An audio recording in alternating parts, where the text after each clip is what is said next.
আমাকে দিল সমীর সেনগুপ্ত, চেনেন তো আপনার পিছনে? হ্যাঁ সমীর আঙ্কেল চিনি।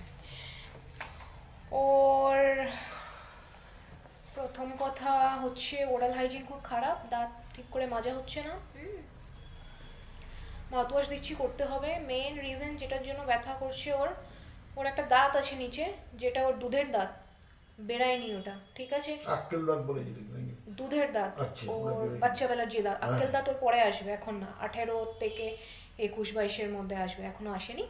ওই দাঁতটা বেরায়নি সময় মতো, ওই দাঁতটা বেঁচে আছে। আর ওর অ্যারাউন্ডে অনেক বেশি ইনফেকশন হয়ে গেছে, তাছাড়াও ওর মাড়িটা প্রচণ্ড বেশি ফোলা, মানে সব জায়গারই মাড়ি ফোলা, এমন না যে একটা জায়গায়। ওইটা ঠান্ডা লাগার জন্য হতে হয়। আর ও মুখের ঠিকঠাক ব্রাশ করতে পারছে না, এই রিজনের জন্য হচ্ছে, ঠিক আছে? ওই দাঁতটাকে তুলতে হবে। তুলতেই হবে। দুধের দাঁত তো এটা, ওটা তো পড়ে যাওয়ার কথা নিজের থেকে, ওটাকে তুলতে হবে। ওটা যতক্ষণ থাকবে ততক্ষণ এটা সমস্যা করবে, ঠিক আছে?